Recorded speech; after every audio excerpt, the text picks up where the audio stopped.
morning. A bit breezy today. And a bit cooler, thank God. Right, we're on the way down into Germany, a place called Ampfing. A-M-P-F-I-N-G, I think it's spelled. I'm going there for a reason. It's to do with the Second World War, so hopefully we can find the place. You can have a look at what we're looking at. Right, another 270 mile, I think it is. Okay. Vignette. I'd forgotten I was in Austria. I forgot you have to buy a vignette. So when I go onto the through the border at Slovakia, straight into Austria, I completely forgot. Missed the signs for the vignettes. I saw two bikes give me a wave on this side of the road. Someone says you should have got a vignette. So I pulled up at the next junction. No sign of anything I could get. Anyway, I pulled up at the next junction after that, come to a petrol station, and lo and behold, I managed to get a vignette. I think it only lasted a day actually. €5.20 it's cost me. But I'm going through Austria for a day anyway. And then I'm heading to Germany and then to Switzerland. Anyway, so I'm legal now, so I don't have to worry about getting pulled over.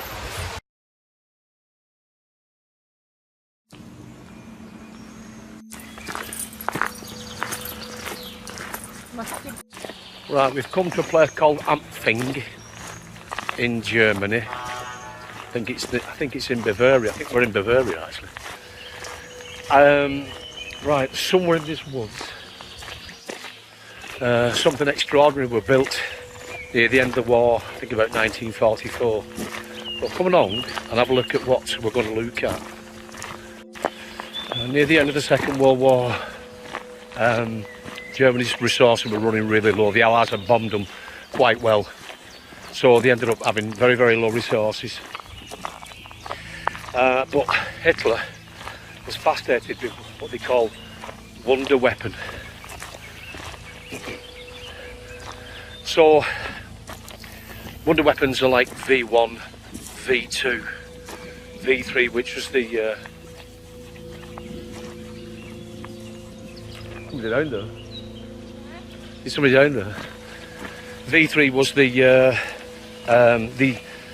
rocket-propelled guns that were aimed at England, a place called Mimoyecques in France. We also started to invent the rocket-powered aircraft called the Me-262. This, hopefully, we'll find it. You're going to see how it was built, and let's look at somebody up there.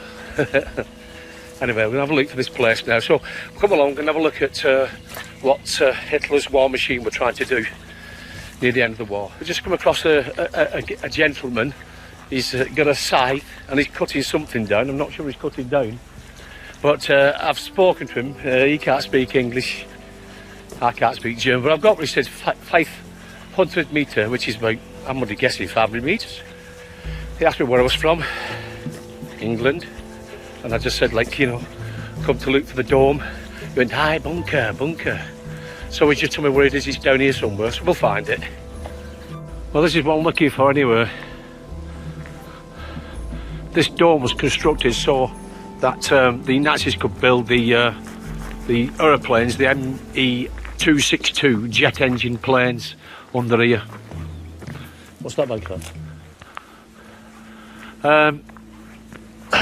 How they constructed it, all this here, before this was on top obviously, all that there was basically a pile of rubble. And then what they did then was, obviously it was compacted as best it could. Then what they did then was basically shuttered just above the actual thing, so you can see the shuttering there, above the actual mound here, and then poured concrete on top of it.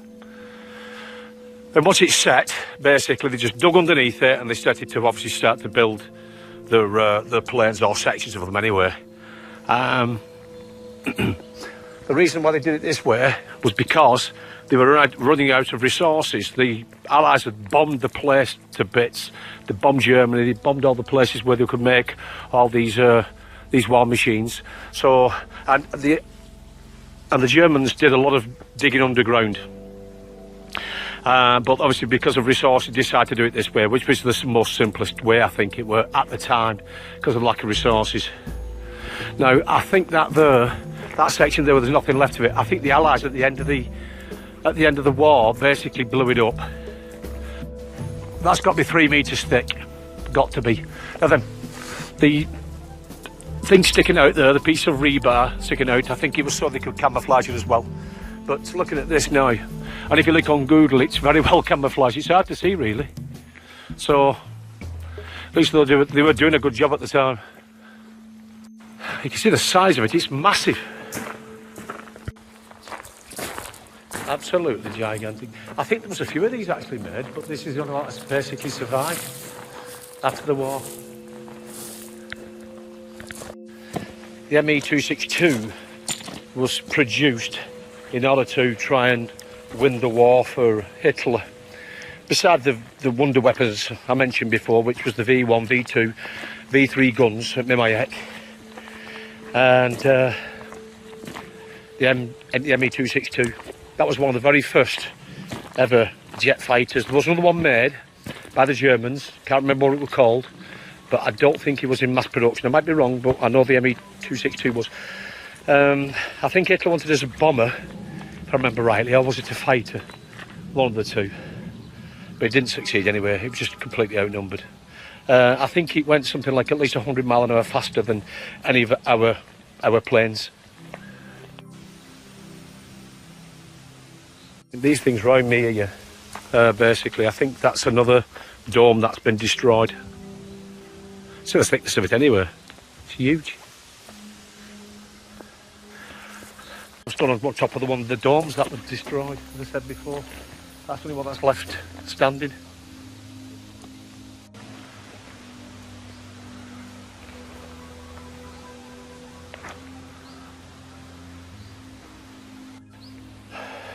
Just been speaking to a couple of German lads. They're on a business trip, so they've come to do a bit of sightseeing like I have.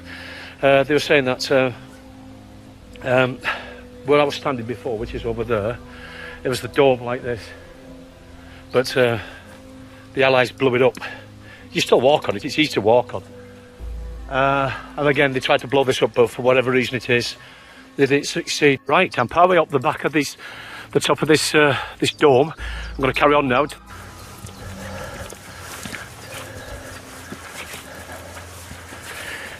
So the concrete's sort of dinted, had they made it like that.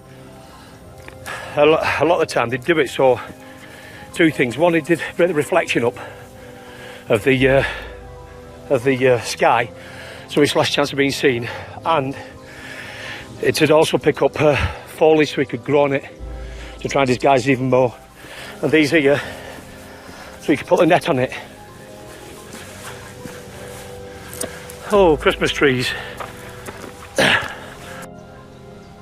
Merry Christmas, everyone. It's only June, like, but say it's Christmas. If I had some baubles, I'd hang it on there. The top of this dome wasn't hard to climb. It's a bit steep, like, but it's not bad. It's all right. I can see quite a lot here, because obviously this now is all. See how it basically the trees are growing round it. That's what more than likely would have happened when it was first built, anyway. So, hence all these metal poles here to try and hook some camouflage on.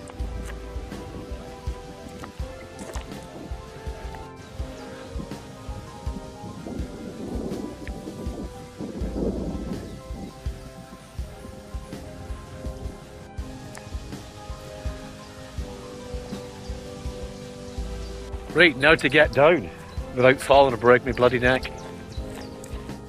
That's possibly part of the structure that was when it was blown up as flew over here. Probably about 50-60 metres away from the actual dome. Even though I love looking at structures like this, in England there's a series called Nazi Mega Structures. It tells you all about how they built all this stuff. But you've got to remember as well that people lost their lives building stuff like this, and they had no choice. They were basically prisoners. I think quite a few came from Dachau, which is only about 70 to 80 kilometres away. No doubt there was other further camps around it. So when I look at these structures, I also think of the suffering that people have been through in order to go along, not go along, but being forced with the Nazi ideology. I just thank God that we won and they lost. Right, while we're at the ME262 factory, the dome bunker, a couple of German ladies turned up, and we got talking to them.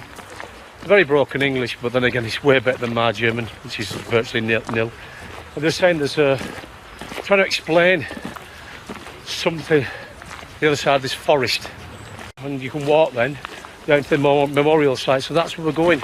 Have a look at this memorial site.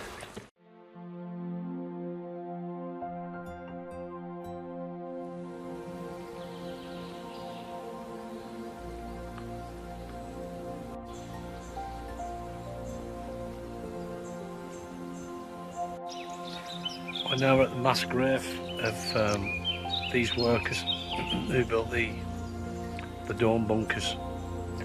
As I said before, they were all prisoners of, not prisoners of war actually, no.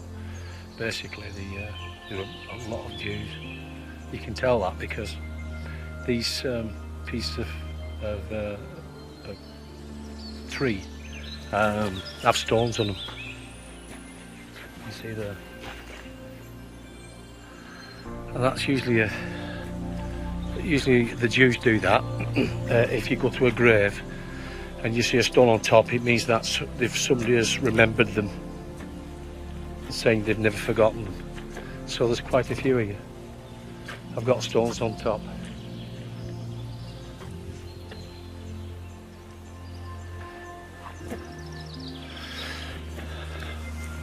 And as I was saying before, it's all right me looking at all these monuments and structures that the Nazis built, but they came at a cost. Not a cost to them, but a cost to people's lives, because they didn't care, basically. They just used them, stabbed them to death, whipped them to death, and then got another batch.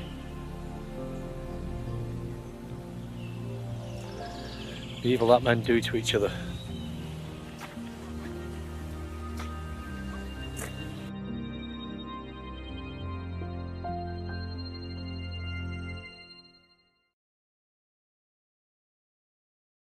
Well, we've arrived at our hotel called the Don Bosco. I forgot where it is. It's in Germany anyway.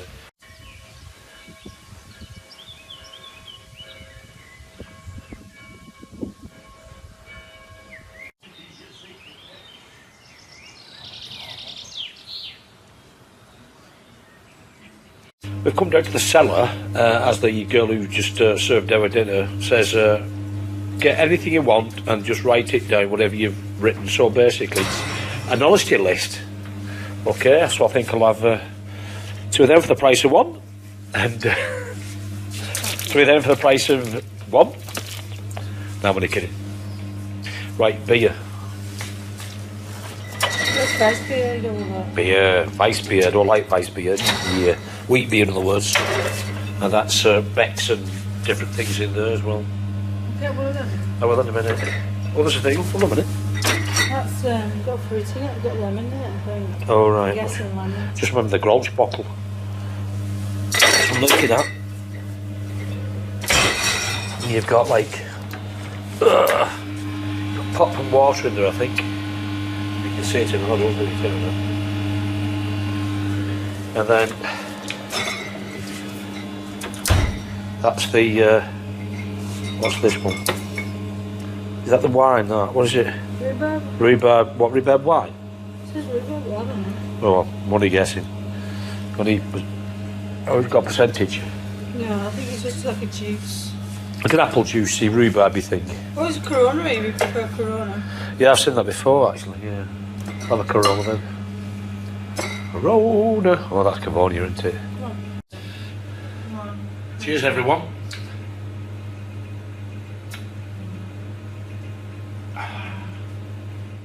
You're